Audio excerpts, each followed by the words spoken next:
إن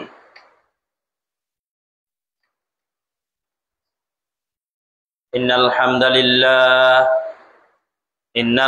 لله نحمده ونستعينه ونستغفره ونؤمن به ونتوكل عليه ونعوذ بالله من شرور أنفسنا ومن سيئات أعمالنا من يهده الله فلا مضل له ومن يضلل فلا هادي له وأشهد أن لا إله إلا الله وحده لا شريك له وأشهد أن محمدا عبده ورسوله أرسله بالحق بشيرا ونذيرا فقد قال الله تعالى في كلام المجيد أعوذ بالله من الشيطان الرجيم يا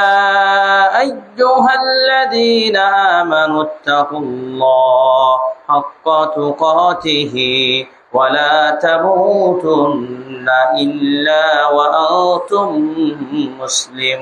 مسلمون يا أيها الذين آمنوا اتقوا الله وقولوا قولا سديدا يصلح لكم أعمالكم ويغفر لكم ذنوبكم ومن يطع الله ورسوله فقد فاز فوزا عظيما أما بعد فإن خير الحديث كتاب الله وخير الهدي هدي محمد صلى الله عليه وسلم وشر الأمور محدثاتها وكل محدثة بدعة وكل بدعة ضلالة وكل ضلالة في النار وبعد فأعوذ بالله من الشيطان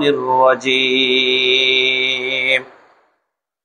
واتقوا فتنة لا تصيبن الذين ظلموا منكم خاصة واعلموا أن الله شديد العقاب قال النبي صلى الله عليه وسلم يصبح الرجل فيها مؤمنا ويمسي كافرا أو يمسي مؤمنا ويصبح كافرا يبيع دينه بعرض من الدنيا رواه মুসলিম। যাবতীয় প্রশংসা আদায় করছি সেই মহান আল্লাহ সুবহানাহু ওয়া তাআলার জন্য যে রব্বুল আলামিন আজকে এই নোয়াখালী জেলার আত-তাকওয়া জামে মসজিদে আমাদেরকে সমবেত হওয়ার সুযোগ করে দিয়েছেন। সে আল্লাহ সুবহানাহু ওয়া তাআলার প্রশংসা আদায় করি। আমরা সবাই বলি আলহামদুলিল্লাহ। দরুদ ও সালাম বর্ষিত হোক এই পৃথিবীর সর্বশেষ ও সর্বশ্রেষ্ঠ নবী ও রাসূল আহমদ মুহাম্মদ মুস্তাফা আমরা সকলে বলি সাল্লাল্লাহু আলাইহি ওয়াসাল্লাম। উপস্থিত শ্রদ্ধেয় মুসাল্লিয়ান ইকরাম, আজকের খুতবার আলোচ্য বিষয় ফিতনা ও ফিতনার সময় আমাদের যুব সমাজের করণীয় ও বর্জনীয় কি। আমরা আলোচ্য বিষয়ের উপরে খুবই সংক্ষিপ্ত পরিসরে পয়েন্ট ভিত্তিক আলোচনার প্রয়াস পাব। আপনারা অত্যন্ত মনোযোগ দিয়ে শুনবেন। আমাদের আলোচনা খুতবার আলোকে সালাত শেষে কুইজ সেশন হবে ইনশাআল্লাহ, সেখানে আমরা অংশ নেবেন ইনশাআল্লাহ। শুরুতেই মহান আল্লাহ সুবহানাহু ওয়া তাআলার নিকট আমরা ওসিয়ত আল্লাহ তাআলার যেন নিজেকে এবং আপনাদের সকলকে যে ওসিয়তটা করতে চায় সেটি যেন আমরা আল্লাহকে ভয় করতে পারি, তাকওয়া অর্জন করতে পারি।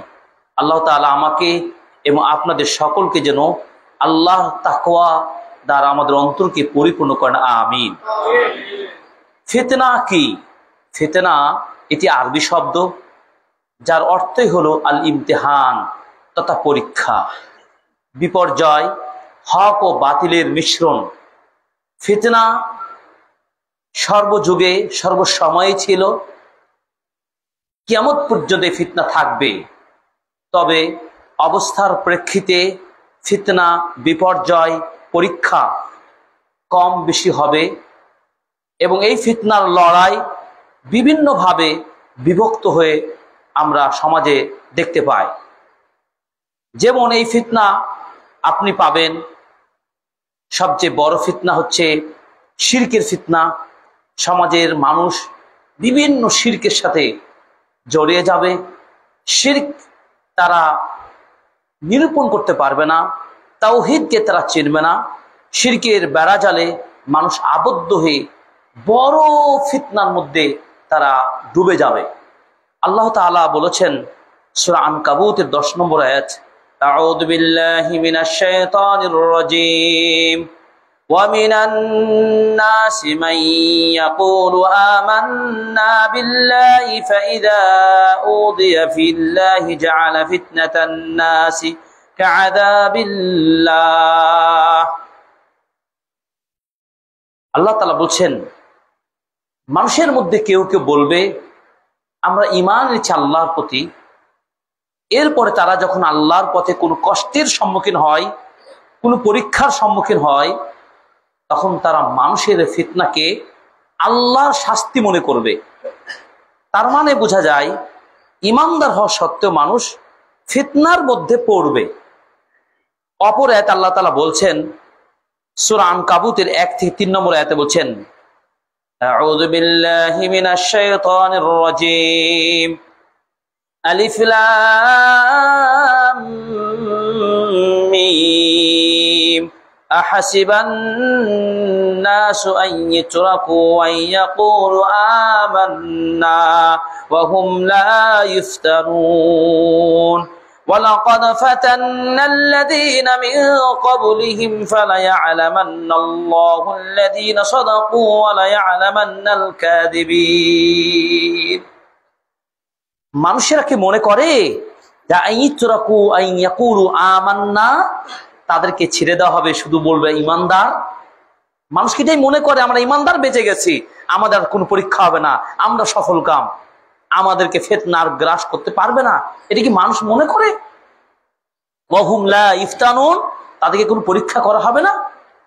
আসলে তাই নয়। আল্লাহ তাআলা বলছেন অবশ্যই পরীক্ষা করা হবে। তার মানে পরীক্ষা যেহেতু আসবে, ফিতনা আপনাকে গ্রাস করবে, পরীক্ষার মাধ্যমে কি হয়? আল্লাহ তাআলা বলছেন মন্দ থেকে ভালোটাকে পার্থক্য করা যায়।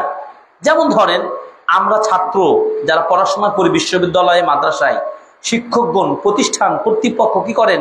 পরীক্ষা করেন। এজন্য পরীক্ষা করেন যে ভালো ছাত্র মন্দ ছাত্রের মধ্যে পার্থক্য করা যায়। পরীক্ষা না হলে তো বোঝা যাবে না আপনি সৎ কি সৎ ব্যক্তি না। আপনাকে আমি পরীক্ষা করতেই পারি, না হলে আপনার সততা আছে কিনা নাই কিভাবে বোঝা যাবে? তার মানে পরীক্ষা মানে হক ও বাতিলটাকে চেনা যাবে। বাতিলকে কিভাবে আপনি লড়াই করবেন, হকের উপর কিভাবে আপনি অবিচল থাকবেন, সুদৃঢ় থাকবেন, কিভাবে আপনি নিজেকে ঐক্যের সাথে তাওহীদের উপর টিকে রাখবেন, এটি একমাত্র আল্লাহ তাআলা পরীক্ষার মাধ্যমে কিন্তু এটা করে থাকেন। সেটাই আল্লাহ তাআলা বলছেন ওয়ালাকাদ ফাতান্নাল্লাযীনা মিন ক্বাবলিহিম, আর অবশ্যই আপনার পূর্বে যারা এসেছেন নবী রাসূল, তাদেরকেও আমি পরীক্ষা করেছি। তার মানে শুধু নবী মুহাম্মদ বা আমরা পরবর্তী যুগের আমরাই যে শুধু পরীক্ষায় পড়ছি, বিপদে পড়ছি, এমনটি নয়। পূর্বে নবী রাসূল সকলকে আল্লাহ পরীক্ষা করেছেন, পরীক্ষা হবেই। ফালায়ালামান্নাল্লাহু আল্লাযীনা সাদাকু ওয়া লায়ালামান্নাল কাযিবিন। এই পরীক্ষা করার মধ্য দিয়েই আল্লাহ তাআলা বেছে নেন প্রকৃত সত্যবাদী কারা, প্রকৃত মিথ্যাবাদী কারা। আপনার কাছে এই যে ফিতনা আসবে, আপনার সামনে শিরক এবং তাওহীদ দুটাই দাওয়াত আসবে, আপনি কোনটা গ্রহণ করবেন? শিরকের লিপিবদ্ধ হয়ে শিরকের জড়িয়ে গিয়ে আপনি ঈমান হারাবেন, নাকি আপনি জীবন বাজি রেখে আপনি তাওহীদের উপর টিকে থাকবেন? যদি সত্যিকার আপনি এই বিপদের মুহূর্তে আপনি শক্তি নিজের মধ্যে তাওহীদি চেতনায় তাওহীদের উপর থাকতে পারেন, কষ্ট হতে পারে কিন্তু প্রকৃত সফলতা এটার মধ্যে রয়েছে। আপনি দেখুন তো নবী ইব্রাহিমের কথা চিন্তা করেন, কি কষ্ট তারপরে এসেছে। তাকে নিয়ে যে বাড়ি গাড়ি সব ছেড়ে চলে যেতে হয়েছে, কারণ তার উপরে কঠিন পরীক্ষা এসেছে। এমনকি তাকে আগুনে নিক্ষেপ করতে পর্যন্ত কাফেররা করেছে নমরুদ। এভাবে নবী মুসা আলাইহিস সালামের সময় চিন্তা করুন, কত বড় ফিতনা। তখন স্বৈর শাসক ঘোষণা দিল, কোন পুরুষ সন্তান, বালক সন্তান জন্ম হলে, ভূমিষ্ঠ করলে তাকে জীবন হত্যা করতে হবে। আল্লাহ তাআলা মুসা নবীকে নাজাত দিয়েছেন না? এরপর মুসা এবং তার কওমকে জীবন্ত হত্যা করার জন্য পিছন থেকে তাড়া করলো, সাগরে তাদেরকে ঝাঁপ দিতে হলো। সাগরে আল্লাহ তাআলা রাস্তা বের করে দিয়ে মুক্তি দিলেন, কাফেরদেরকে ধ্বংস করে দিলেন। এটি কি আল্লাহ তাআলা বাঁচান নাই? তখন কিন্তু মুসা নবীর সাথে তার সঙ্গীরা বলেছিলেন, আমরা তো ফিতনার মধ্যে পড়েই যাব, আমাদেরকে কাফের শক্তি গ্রাস করে ফেলবে। তখন মুসা নবী কি বলেছিলেন জানেন?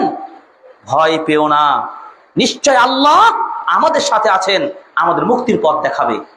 তার মানে যতই ফিতনা আসুক না কেন, আপনাকে সবচেয়ে বেশি যেটা থাকতে হবে, কার উপর তাওয়াক্কুল থাকতে হবে। আজকের খুতবায় আমরা সে কথাই বলবো যে এই যে ফিতনা, বিভিন্ন ধরনের ফিতনা আসছে, এই ফিতনার সময় আপনি কিভাবে নিজেকে টিকিয়ে রাখবেন, কিভাবে নিজেকে ফিতনার মধ্যে আপনার ঈমানকে বাঁচিয়ে রাখবেন, সেই বিষয়গুলো কিন্তু আলোচনা করব। তো যে কথা বলছিলাম, ফিতনা বিভিন্নভাবে হয়ে থাকে। শিরকের মাধ্যমে, শিরক কুফর এর মাধ্যমে ফিতনা আসতে পারে। তারপর শাহাওয়াত, কুপ্রবৃত্তি, আত্মপ্রবৃত্তি, মনে যা চাই দুনিয়ার ভোগ বিলাসে আপনাকে ফিতনায় কি করবে? নিয়োজিত করবে। সেটি আল্লাহ তাআলা বলে দিয়েছেন, যুয়্যিনা লিন-নাসি হুব্বুশ শাহাওয়াতি মিনান নিসাই ওয়াল বানিনা ওয়াল কানাতিরিল মুকানতারাতি মিনাদ যাহাবি ওয়াল ফিদ্দাতি ওয়াল খাইলিল মুসাওয়ামাতি ওয়াল আনআমি ওয়াল হারস। আল্লাহ তাআলা বলছেন, মানুষের জন্য সুশোভিত করা হয়েছে, মানে আকর্ষণ করে দেওয়া হয়েছে স্ত্রী, সন্তান, অর্থ সম্পদ, স্বর্ণ, রৌপ্য, ঘোড়া, তারপর আপনার ক্ষেত খামার, সবগুলোকে মানুষ চাইবে। এগুলো নিয়ে মানুষ তাদের আকর্ষণ কাজ করবে, কিন্তু এগুলোর মধ্যে যখন বেশি ঝুঁকে পড়বে তখন ফিতনার মধ্যে পড়ে যাবে। এই জন্য আল্লাহ তাআলা বলছেন, তোমাদের সন্তান সম্পত্তি, অর্থ সম্পদ, এগুলো সব ফিতনা। তাহলে শাহাওয়াতের মাধ্যমে ফিতনা আসতে পারে। আর এটা কি? শুবহাত, বিভ্রান্তি এবং সংশয়ের মাধ্যমে ফিতনা আসবে। ফিতনা আসার ধরন কয়েকটা বলছি। একটা শিরকের মাধ্যমে আসতে পারে, একটা শুবহাতের শাহাওয়াতের মাধ্যমে আসতে পারে, আর একটা কি? শুবহাত। আর এটাই সবচেয়ে ওলামাগণ বলছেন বর্তমান সময়ে সবচেয়ে বড় ফিতনা হচ্ছে কি? শুবহাত, সংশয়, মানে ভেজাল না খাঁটি আপনি বুঝতে পারবেন না, না খাঁটি এটা। আপনি একেবারে অবিকল হুবহু খাদ্যদ্রব্য বলেন, ব্যবহার দ্রব্য বলেন, পোশাক আশাক বলেন, যে কোনো জিনিসই বলেন, এত নকলবাজ হয়েছে, এত ধোকাবাজ হয়েছে যে কোনটা খাঁটি কোনটা ভেজাল আপনি পার্থক্য করতে পারবেন না। সংশয়ের মধ্যে পড়ে যাবেন, এটি হালাল বিজনেস নাকি হারাম, এটা কি খাওয়া হালাল নাকি হারাম আপনি বুঝতে পারবেন না। আপনি এমন ভাবে আপনাকে পেঁয়াজ দিয়ে আপনাকে ধরবে, আপনি সংশয়ের মধ্যে পড়ে যাবেন। এটি হচ্ছে কঠিন। বিচক্ষণ ব্যক্তি ছাড়া এই ফিতনা থেকে কেউ মুক্তি পাবে না। এজন্য রাসূল সাল্লাল্লাহু আলাইহি ওয়াসাল্লাম বলেছেন, ইন্নাহু সাতাকুনু ফিতানুন, এমন ফিতনা আসবে জাল কায়িদু ফিহা খায়রুম মিনাল কায়েম, বসে থাকা ব্যক্তিটাই উত্তম দাঁড়িয়ে থাকা ব্যক্তির চাইতে। আল কায়িমু ফিহা খায়রুম মিনাল মাশি, এবং দাঁড়িয়ে থাকা লোকটি বেশি উত্তম ওই চলমান ব্যক্তির চাইতে। ওয়াল মাশি ফিহা খায়রুম মিনাস সাই, এবং হেঁটে যাওয়া, চলে যাওয়া ব্যক্তিরা উত্তম হবে দুরন্ত গতিতে চলে যাওয়ার চাইতে। তার মানে ফিতনা বিভিন্ন ভাবে আপনাকে গ্রাস করবে। এই বিভিন্ন যুগে বিভিন্ন ভাবে ফিতনার আবির্ভাব হওয়ার ফলে কত মানুষ তাদের ঈমান হারিয়েছে, আবার কত মানুষ তাদের ঈমানের পরীক্ষা দিয়ে সফলতা তারাই অর্জন করেছে। তার মানে বোঝা গেল ফিতনা ছাড়া ন্যায় অন্যায়, সত্যনিষ্ঠ বাতিল এবং সফলতা ব্যর্থতা আপনি নিরূপণ করতে পারবেন না। দেখুন, ইতিহাসের দিকে যে লক্ষ্য করি, যে উম্মার মাঝে যে বিপর্যয় ফিতনাগুলো আমরা দেখেছি যুগে যুগে, বিভিন্ন গোষ্ঠী মতাদর্শ লোকদের আবির্ভাব ঘটেছে। যে দেখুন, জাহামিয়ারা রয়েছে, আকীদার বিশাল ভ্রান্ত চিন্তা ঢুকে দিয়ে সমাজের মানুষের মধ্যে মানে মতানৈক্য এবং ঐক্যতা বিনষ্ট করেছে। জাহামিয়া একটা ভ্রান্ত মতবাদ গোষ্ঠী, যাদের মতবাদ হলো তারা আল্লাহর নাম এবং তার সিফাত গুলোকে তারা কি অস্বীকার করে। তারা আল্লাহর যে সুন্দর নাম রয়েছে, তার যে বৈশিষ্ট্য রয়েছে, সিফাত গুলো রয়েছে, তারা মানুষের মধ্যে এমন ভাবে ছড়িয়ে দেয় যে এগুলো দরকার নেই, এগুলো কি বিশ্বাস। দুনিয়া পৃথিবীটা একটা নিজের গতিতে চলে, নাউজুবিল্লাহ। এভাবে একটা ধূম্রজাল তারা সমাজে ছড়িয়ে দিয়ে মানুষের মধ্যে ফিতনা ছড়িয়েছে। এভাবে মুতাজিলা গোষ্ঠী যারা রয়েছে, তারা কুরআনুল কারীমকে মাখলুক, আল্লাহর সৃষ্ট বলে এটা মানুষকে বিভ্রান্ত ছড়িয়ে বিভ্রান্ত করেছে। অথচ এই কোরআন কখনোই আল্লাহর সৃষ্ট বস্তু নয়, আল্লাহর নাজিলকৃত তার বাণী, ওহীর বাণী। এই কথাটা তৎকালীন যুগে প্রমাণ করার জন্য আহমদ বিন হাম্বল রাহিমাহুল্লাহকে কঠিন নির্যাতন শিকার হতে হয়েছে। তারপরে জোর করে বলার চেষ্টা করেছিল যে আহমদ বিন হাম্বল সে সময় শ্রেষ্ঠ ইমাম ছিলেন, আপনাকে বলতেই হবে কোরআন কি সৃষ্ট, কোরআন আল্লাহর ওহী নয়। কিন্তু তিনি কখনো স্বীকার করেন নাই, কারণ ভ্রান্ত কথা। কোরআন আল্লাহর বাণী, আল্লাহ এই কোরআনকে হুদাল লিন-নাস, তিনি মানুষের হেদায়েতের জন্য তিনি নাজিল করেছেন। যে কোরআন লা শাক্কা ফীহি ওয়ালা রাইবা ফীহি, কোরআনে কোনো সন্দেহ নেই, কোনো সংশয় নেই, এটা হক ও বাতিলের মধ্যে পার্থক্য করবে, মানুষকে অন্ধকার থেকে আলোর পথ দেখাবে। এভাবে মুতাজিলারা মানুষের মধ্যে কোরআনকে কেন্দ্র করে তারা জানে যে কোরআনের মধ্যে একটা যে মানে ফিতনা ছড়ানো যায়, তাহলে মানুষ বিভ্রান্ত হয়ে যাবে, মানুষ দিনমুখী হবে না, মানুষকে আমাদের পাপের দিকে নিয়ে আসা সহজ হবে।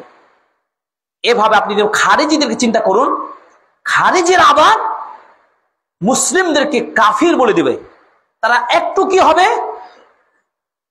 খুব দ্রুত চিন্তা ভাবনা ছাড়ে বলে তারা কাফের। এই কুফরি মতবাদ ব্যাপক হারে ছড়িয়ে পড়বে। এই জন্য দেখছেন না, চরমপন্থা যাদেরকে বলা হচ্ছে বর্তমান সময় চরমপন্থা, তারা নিজেদেরকে মনে করবে সমাজে আমরা অনেক কিছু জেনে গেছি, আমরাই দিন ভালো বুঝি, কিন্তু আসলে এটা বিশ্বব্যাপী এই সংখ্যা দিন দিন এত বাড়ছে যে ফিতনা দাও দাও করছে, একটু কি হচ্ছে কাফের বলে দিচ্ছে। এরপরে দেখুন কাদারিয়ারা, এরাও ভ্রান্ত গোষ্ঠী, যারা তাকদীরকে অস্বীকার করে চলেছে, মানুষ যা করে তাই হয়, এনে অন্য কার হাত নাই, নাউজুবিল্লাহ। এসব যাবতীয় ফিতনা কি করে, এদের মূল ফিতনা, এই সব ফিতনা বিপর্যয়ের মূল কারণ কি, মানুষের ঈমানকে দুর্বল করে মুসলিমদের সমাজের ঐক্যকে বিনষ্ট করা।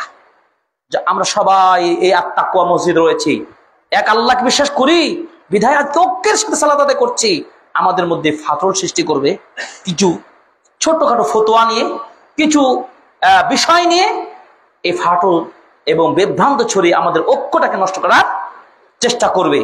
এই জন্য ফিতনা এত ভয়ঙ্কর বর্তমান জামানায়, এত বেশি, চতুর্দিকে শিরক, বেদাত, কুফর, ফাহিশা, অনৈতিকতা, সিনেমা এবং বিশেষ করে সোশ্যাল মিডিয়ার মাধ্যমে বিশেষ করে যুব সমাজ আজকে ধ্বংসের দ্বার প্রান্তে। কারণ একটা উম্মাহকে, একটা গোষ্ঠীকে শক্তিশালী করার সবচেয়ে হাতের হল যুব সমাজ। যুব সমাজ যত ঐক্য হবে, তত একটা সমাজ তত সুদৃঢ় হবে, বাহুদের মতো শক্তিশালী হবে। আবার এই যুব সমাজকে ধ্বংস করা যায়, ওই পুরো সমাজ, দেশকে, রাষ্ট্র ধ্বংস করা যাবে। কেন দেখছেন না, এই যে পুরো 24-এর গণঅভ্যুত্থান আমরা বলছি, এটা ছাত্র যুব সমাজদের অবদান সবচাইতে ভূমিকা ছিল, বেশি ছিল। তারা জীবন বাজি রেখে সংগ্রাম করেছে।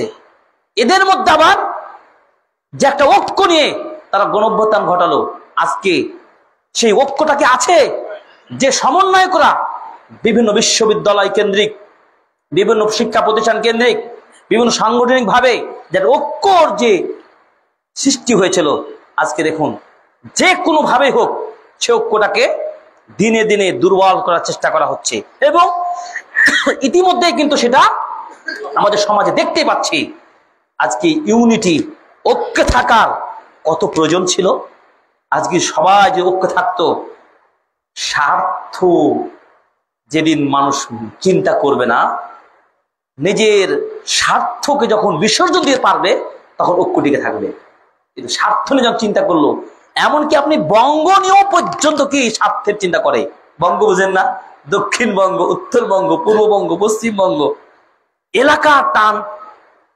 আরে বাবা, দল মত নির্বিশেষে সকল শ্রেণীর মানুষ এদেশের শান্তি প্রতিষ্ঠার জন্য ঐক্য থাকতে হবে কিনা?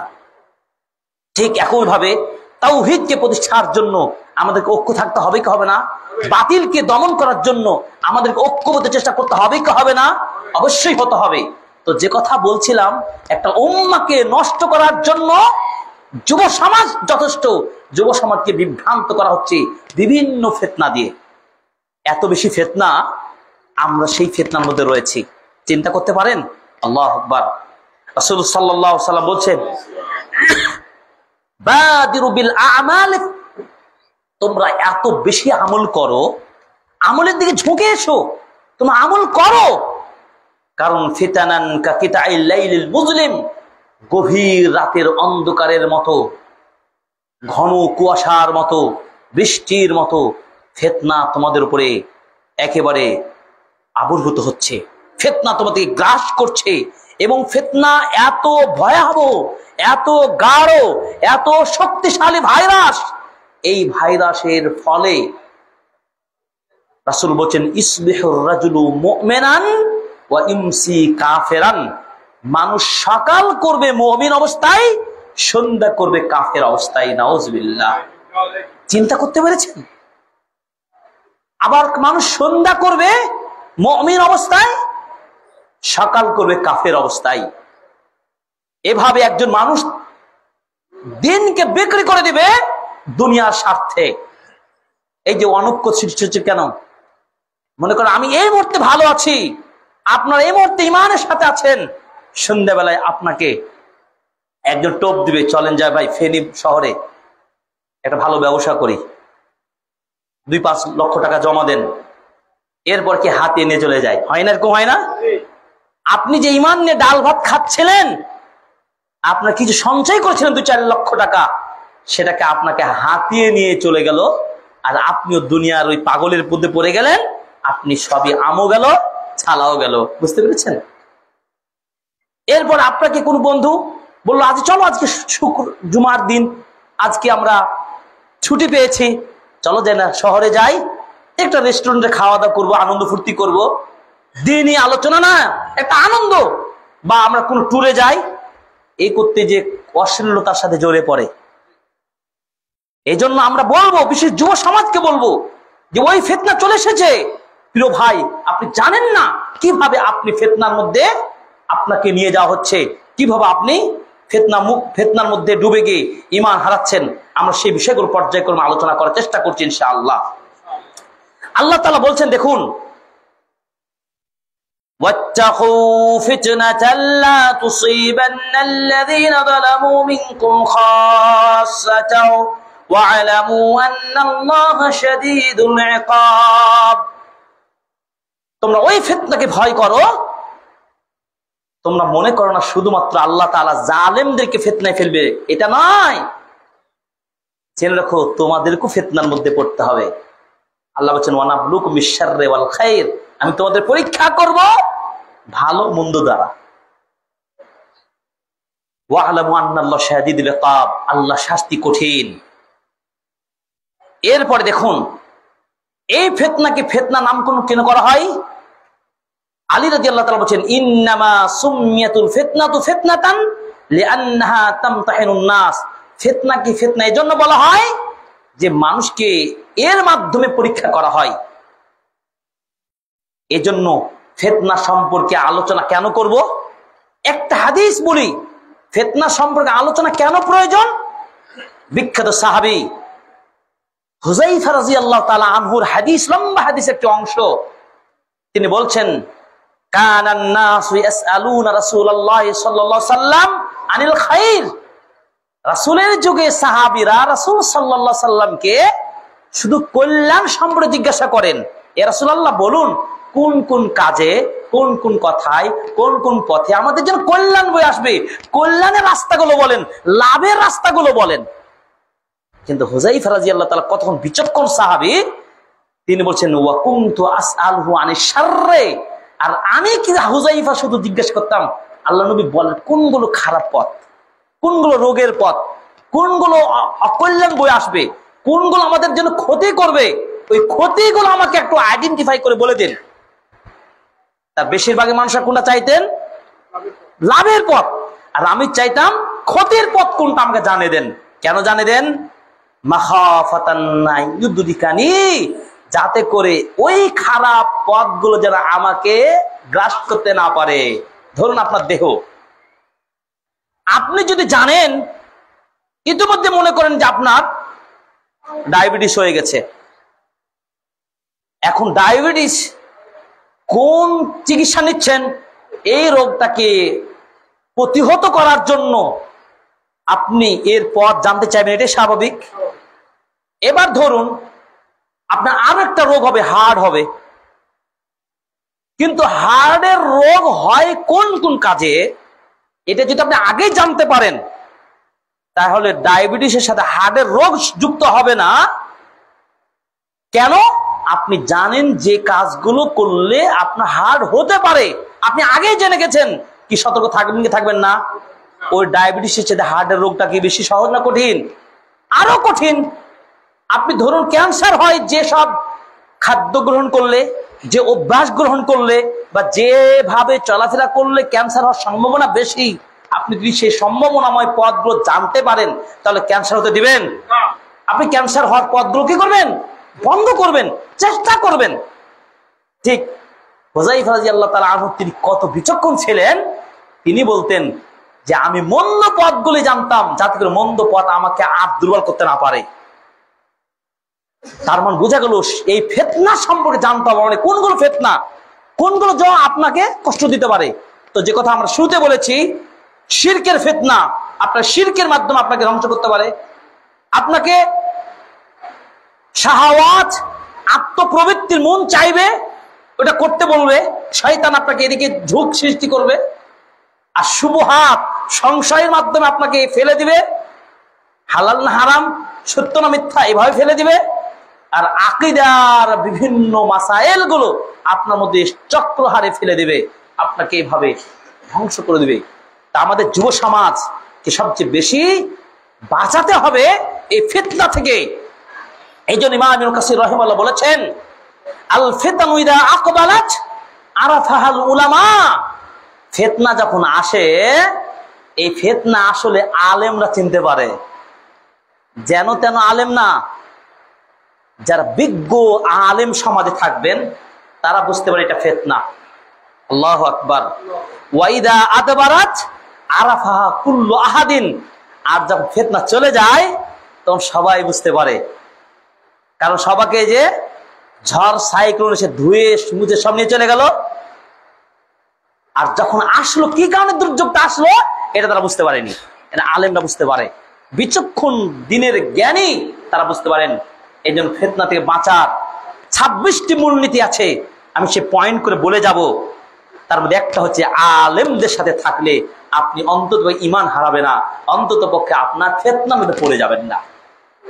আজ থেকে কত বছর আগে ইমাম ইবনে কাসির রাহিমাহুল্লাহ 774 হিজরিতে মৃত্যু, তিনি বলেছেন ফিতনার আগমন আলেমরা বুঝতে পারে, আর সাধারণ জনগণ ফিতনা চলে যাওয়ার পর বুঝতে পারে। এই জন্য ইমাম শাতিবী রাহিমাহুল্লাহ বলেছেন, মারিফাতুশ শাররি ওয়াজিবাতুন লিল হাদার মিনহু। মানুষের জন্য উচিত হলো ফিতনার দিকগুলো, কোন কোনগুলো ফিতনা, এগুলোকে চেনা, তাতে সতর্ক থাকার জন্য। এবার আসুন আমাদের যুবকদেরকে এই সকল ফিতনা থেকে বাঁচার উপায়গুলো বলবো।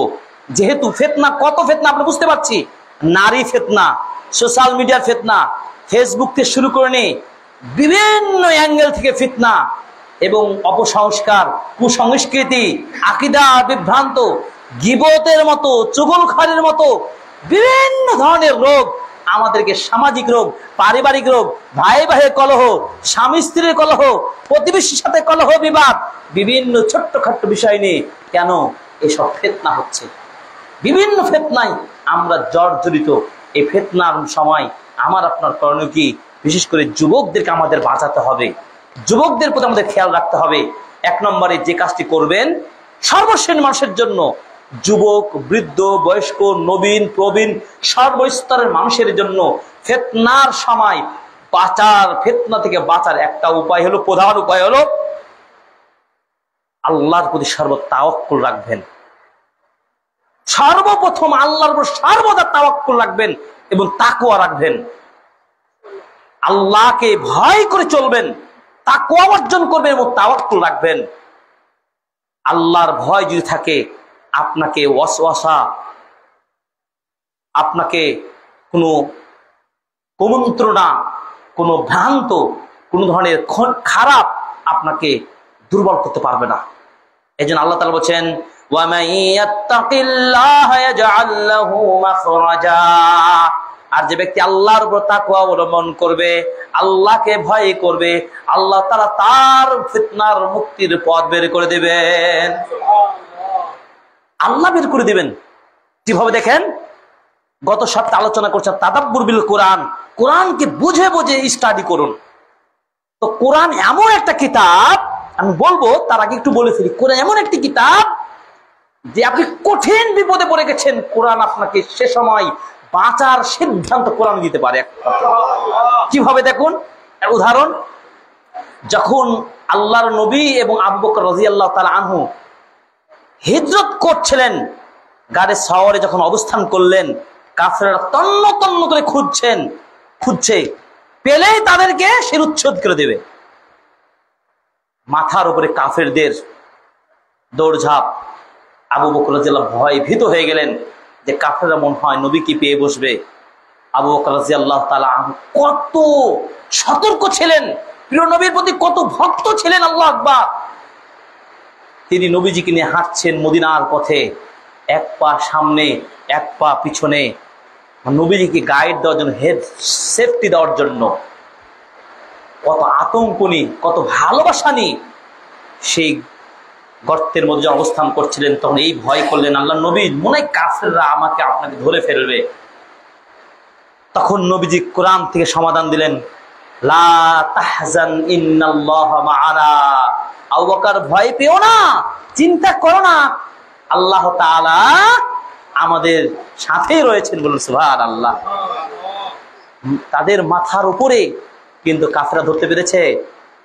তার মানে কি বললাম? তাদের পূর্ণ বিশ্বাস, আস্থা কার উপর ছিল? আল্লাহর উপরে ছিল। ঠিক একটু আগেই বললাম মুসা নবীর কথা।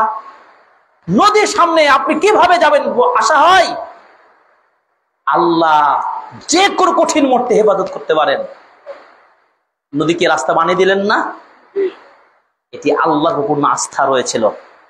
যখন ইব্রাহিম নবীকে আগুনে ফেলে দেওয়া হচ্ছে, তিনি বলছেন আমার একমাত্র তত্ত্বাবধায়ক, আমার নিরাপত্তাকারী কে? আল্লাহ। নি'মাল মাওলা নি'মান নাসির। একমাত্র উত্তম আমার অভিভাবক আল্লাহ, আল্লাহ আমাকে বাঁচাবেন। আল্লাহ আগুনকে বললেন, আগুন তুমি ঠান্ডা, শীতল, আরামদায়ক হয়ে যাও। অকুন বারদাম ওয়া সালামা। এভাবে হাজারো দৃষ্টান্ত পাবেন। আল্লাহ তাআলা এইভাবে আল্লাহর প্রতি পূর্ণ বিশ্বাস নিয়ে যদি তাওয়াক্কুল এবং তাকওয়া অর্জন করতে পারি, কঠিন পথ আপনাকে সহজ করে দিবে আল্লাহর ভয় করা। একজন ব্যক্তি প্রচুর পাপিষ্ঠ ছিল, সে এত গুনাহ করেছে, সে নিশ্চিত জানে তাকে জাহান্নাম যেতেই হবে। এই নিশ্চিত জানার কারণে মৃত্যুর আগে তার সন্তানদেরকে বলল, আমি যখন মারা যাব তোমরা আমাকে পুড়িয়ে ছাই করে একটি ভাগ সাগরে, একটি ভাগ বাতাসে, একটি ভাগ মাটিতে মিশিয়ে দিবে। কেন? যাতে করে আল্লাহ আমার বডি খুঁজে না পায়, আমাকে জাহান্নাম না দিতে পারে। কোন ভয়ে কাজটা করেছিল? আল্লাহর শাস্তির ভয়ে। মানে আল্লাহর প্রতি তার পূর্ণ বিশ্বাস যেটা আছে, যে একটা আল্লাহ আছেন। আল্লাহ তাআলা তাকে ওই ছাইগুলোকে অর্ডার করলেন, তোমরা একত্রিত হয়ে আল্লাহ কি না পারে, কুন ফায়াকুন, বললে সব পারেন। যে আল্লাহ প্রথমবার সৃষ্টি করতে পেরেছেন, সে আল্লাহ আবার মৃত্যুকে জীবন দিতে কি কঠিন হবে? না। আল্লাহ তাআলা বান্দাকে ক্ষমা করে দিলেন। সুবহানাল্লাহ। কেন ক্ষমা করলেন? কারণ তিনি আল্লাহর প্রতি এই ভয়টা তিনি রেখেছিলেন। তাকওয়া মানে সেই ভয়। এজন্য আসুন, তাকওয়া যদি রাখি, আল্লাহ ভয় রাখি, আপনি কঠিন বিপদ থেকে মুক্তি পাবেন। আর একটা দৃষ্টান্ত দিই, ওই যে আপনার 3 জন ব্যক্তি সফর করতে গিয়ে পাথরের গর্তে আটকে পড়লেন। 3 জনই পরামর্শ করলেন বের হওয়ার তো কোনো মুক্তির পথ নেই। তাদের একজন বললেন যে তারা পরামর্শ করলে আমাদের জীবনে কি কি ভালো কাজ আছে, আল্লাহর কাছে ভালো কাজ স্মরণ করে দোয়া করলে আল্লাহ দোয়া কবুল করেন। আপনার জীবনে ভালো কাজ থাকতেই পারে। একদিন হঠাৎ করে একজন অসুস্থ মানুষকে, আপনার টাকা নাই পয়সা নাই, আপনি কাঁধে করে নিয়ে মেডিকেলে চলে গেলেন, যা 10 টাকা দিয়ে সেটা চিকিৎসা করলেন, আল্লাহকে খুশি করার জন্য করলেন। এটা কি ভালো কাজ না? ভালো কাজ। জীবনে হয়তো আপনি পাপও করেছেন, কিন্তু কিছু ভালো কাজও করেছেন। ঠিক একজন যুবক বলছেন, আল্লাহ আমার আপন চাচাতো বোনের সাথে আমি ব্যভিচারে লিপ্ত হওয়ার সবকিছুই চূড়ান্ত হয়ে যায়। ব্যভিচারে যুক্ত হওয়ার পূর্ব মুহূর্তে আমি আল্লাহ তোমার ভয় আমার কাজ করলো, কিভাবে অন্যায়ভাবে আমি আমার চাচাতো বোনের সাথে ব্যভিচারে লিপ্ত হতে পারি, এটি হারাম। আমার এক আল্লাহ তো দেখছেন। আল্লাহ সেদিন তোমার ভয় আমি পাপ কাজ করিনি। আল্লাহ যদি সত্যিকার তোমাকে ভয় করে থাকি, আমাকে বাঁচিয়ে দাও। আল্লাহ তাআলা কি করলেন? পাথরের একটা অংশ ছড়িয়ে দিলেন এবং 3 জন 3টা আমলের কথা স্মরণ করে দোয়া করলেন। তাদের দোয়া কবুল হয়ে পাথরের চাপা থেকে মুক্তি পেলেন। সুবহানাল্লাহ। তাহলে বুঝতে পারলাম তাওয়াক্কুল, ভরসা। আরো কত দৃষ্টান্ত নেবেন। আইয়ুব নবী পোকা হয়ে গেল বডিতে, কাকে কার উপর আশা রেখেছেন? আল্লাহর উপরে। তাকে বাড়িতে রাখা হচ্ছে না, শরীরগুলো এত অসুস্থ, রক্ত শরীরের অংশগুলো ছুঁড়ে ছুঁড়ে পড়ছে, গন্ধ দুর্গন্ধ হচ্ছে। এভাবে আপনি ইউনুস নবীকে চিন্তা করেন, মাছের পেটে তিনি কাকে ভরসা করলেন? আল্লাহকে। দোয়া করে বললেন, আল্লাহ তাআলা তাকেও রক্ষা করলেন। অসংখ্য দৃষ্টান্ত রয়েছে। তাহলে ফিতনা যতই কঠিন হোক, তাকওয়া এবং তাওয়াক্কুল পূর্ণ আস্থায় কার উপর রাখবো? আল্লাহর উপরে। 1। 2 নাম্বার, যতই কঠিন হোক, যদি মুসলিম হয়ে থাকি সালাত ছাড়বো না। আজকে থেকে মনে করেন কোন মুহূর্তে সালাত ছাড়বো না। আপনার বন্ধু, আপনার শত্রু, আপনার শয়তান আপনাকে যে কোনো ভুলে ভুলে টোপ দিয়ে খাবারের ঘ্রাণ শুনে আপনাকে বলবে ভালো চাইনি যে খাওয়াবো, চলো দোস্ত। আসরের সময় চলে গেলেন আপনি, মাগরিব গেল, আসর গেল, এশার চলে গেল, আবার খেয়ে দিয়ে পেট পরিপূর্ণ হয়ে গেল, আর ঘুমিয়ে পড়লেন, 3 ওয়াক্ত নামাজ চলে গেল, বুঝতেই পারলেন না। ওই অবস্থায় যদি আপনার মৃত্যু হয়, এটা কি ফিতনা না? বেনামাজি হয়ে মারা যাবেন আপনি। এজন্য সালাত এটি ফরজ, এটা সবাই জানে মুসলিমরা। সালাত কোনোদিন ছাড়বো না। যুব সমাজ সালাত যদি একটা আদায় করতে পারে অন্তত পক্ষে নিয়মিত, ফিতনা তাকে দুর্বল করতে পারবে না। এই জন্য আল্লাহ তাআলা বলছেন, ইন্নাস সালাতা তানহা আনিল ফাহশাই ওয়াল মুনকার। সূরা আনকাবুতের 45 নম্বর আয়াত। নিশ্চয় সালাত মানুষকে বেহায়া, অশ্লীলতা, খারাপ কাজ থেকে বিরত রাখতে পারে। চিন্তা করেন, তাই যুব সমাজ কি মুখী হবে? সালাত মুখী হবে। যতই তার কাজ থাকুক, সালাতের সময় বলবো আমার সালাত। এই জন্য তো রাসূল সাল্লাল্লাহু আলাইহি ওয়াসাল্লাম বলেছেন, শাবুন নাশা ফি ইবাদাতিল্লাহ। ওই 7 শ্রেণীর মানুষ যে আল্লাহ কঠিন মুহূর্তে তারা আরশের ছায়া দান করবেন। সুবহানাল্লাহ। কোন ব্যক্তি? 7 শ্রেণীর ব্যক্তি আপনারা জেনে নিন। একটা হলো কি? যুবক, যে যুবকরা আল্লাহর ইবাদতে কাটিয়ে দেয়। সুবহানাল্লাহ। তারা ইবাদত, তাহলে যুবকরা কেমন হবে? ইবাদত গুজার হবে। তারা বন্ধুত্ব সৃষ্টি করবে।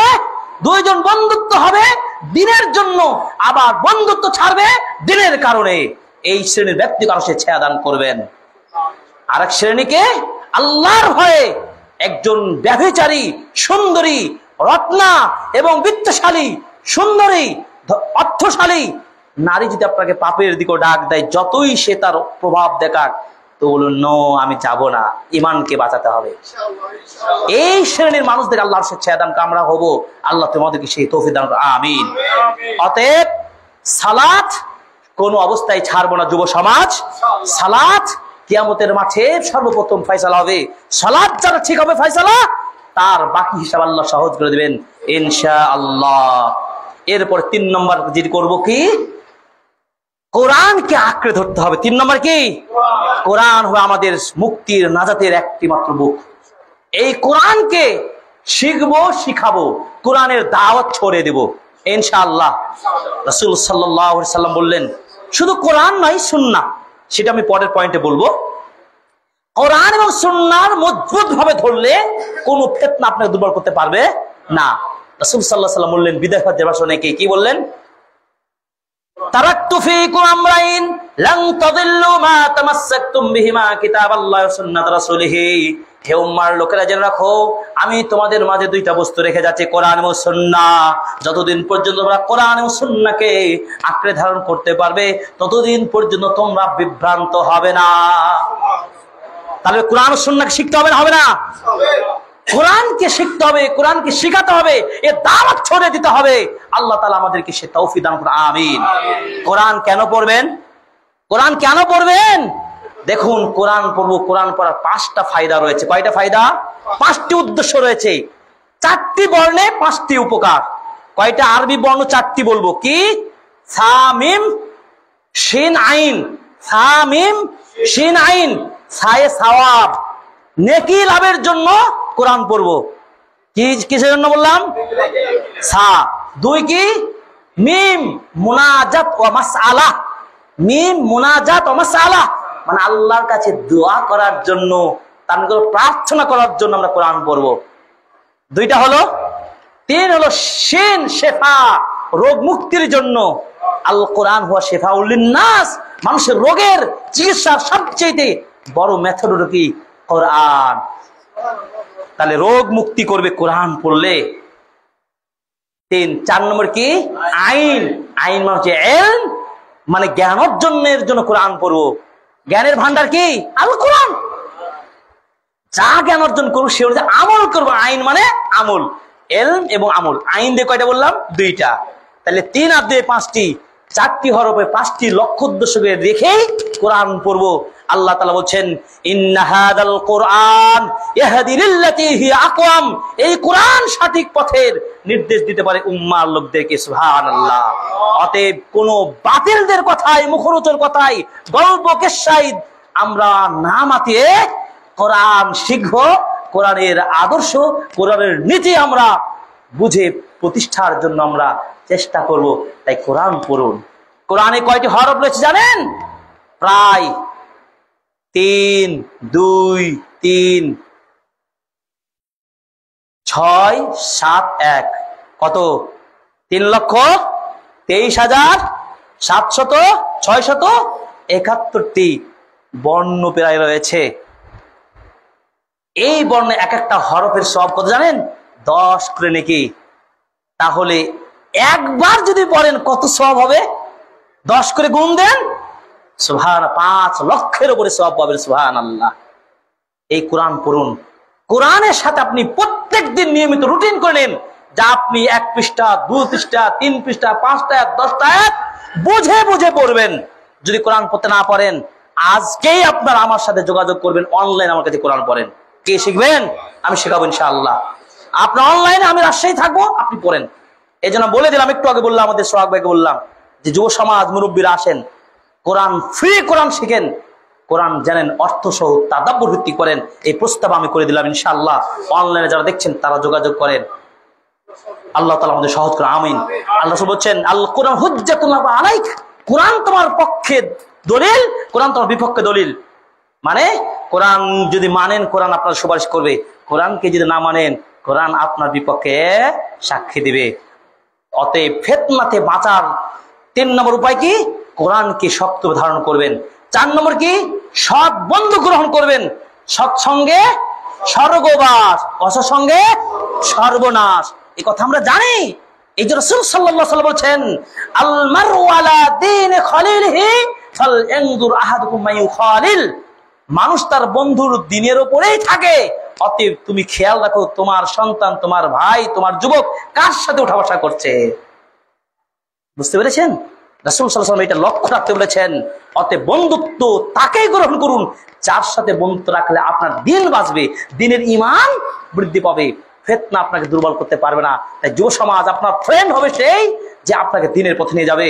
আল্লাহ তাআলা বলেন সূরা কাহফের 28 নম্বর আয়াত, ওয়াসবির নাফসাকা মাআল্লাযিনা ইয়াদউনা রাব্বাহুম, তুমি তাদের সাথে অংশ নাও, ধৈর্য ধারণ করো, তোমার নফসকে কন্ট্রোল করো, যারা তোমার রবকে ডাকে, যারা আল্লাহর দিনের দিকে ডাকে, তাদের দিকে তুমি অংশগ্রহণ করো। এভাবে 5 নম্বর ফিতনার সময় করণীয় কি? জবান, এই জিহ্বাকে কন্ট্রোল করবেন। খুবই গুরুত্বপূর্ণ। জিহ্বা দ্বারা যত হয়, গীবত চগলখড়ি করার সবচাইতে বড় ক্ষতিকর মাধ্যম কি? জিহ্বা। মুখ দিয়ে আপনি এলোমেলো কথা বলে দিলেন, কারো গীবত করলেন, উল্টাপাল্টা বললেন, অনেক কিছু। তাহলে দেখেন রাসূল সাল্লাল্লাহু আলাইহি ওয়াসাল্লাম বলেন জাহান্নামে মানুষকে মুখের ভরে হেঁচড়ে জাহান্নামে নিয়ে যাওয়া হবে। তার কারণ কি? জিহ্বা ছাড়া কোনো কারণ নাই। জিহ্বার কারণেই মানুষকে হেঁচড়ে জাহান্নামে নিয়ে যাওয়া হবে। 5 নম্বর তাহলে কি বললাম? জিহ্বার কন্ট্রোল করব। পারলে ভালো বলুন, না হলে মন্দ বলুন। 6 নম্বর কি? সুন্নাহকে আঁকড়ে ধরবেন।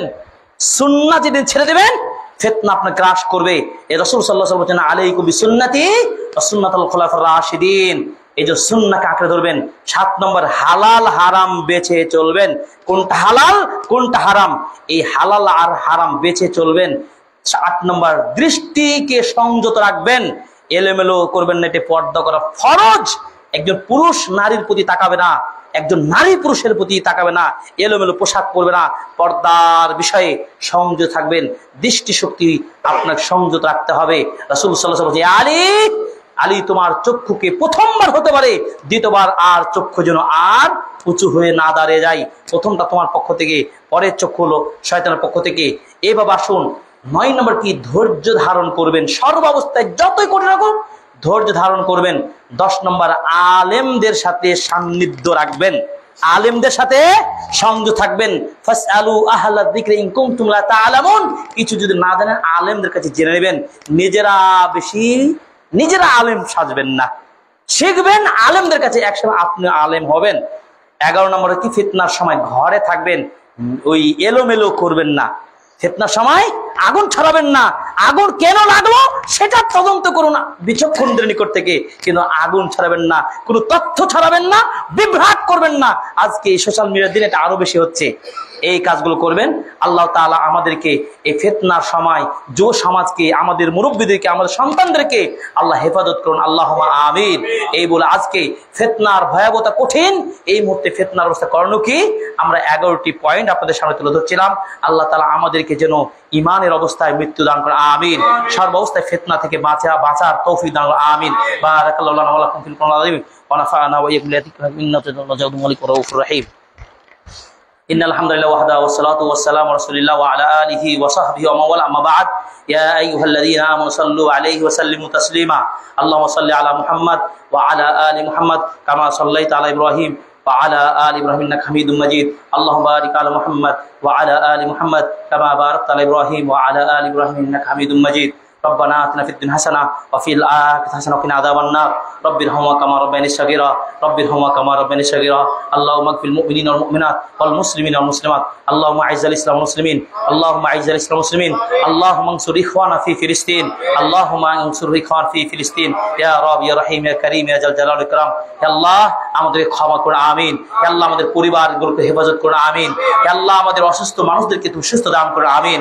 অনেক যুবক ভাই রয়েছে, অনেকে আমাদের মুরব্বী রয়েছেন অসুস্থ, আল্লাহ তোমার শক্তি দিয়ে তাদেরকে তুমি সুস্থতা দান করো, আমিন। হে আল্লাহ অনেক ঋণগ্রস্ত ভাই রয়েছেন, অনেক যুব সমাজ রয়েছেন, আল্লাহ আমাদের যুবকদেরকে তুমি অর্থনৈতিক উন্নতি দান করো, আমিন। হে আল্লাহ সমাজটাকে সুন্দর সমাজে পরিণত করো, আমিন। সব ধরনের ফিতনা থেকে রক্ষা করো, আমিন। বাংলাদেশকে আল্লাহ তুমি হেফাজত করো, আমিন।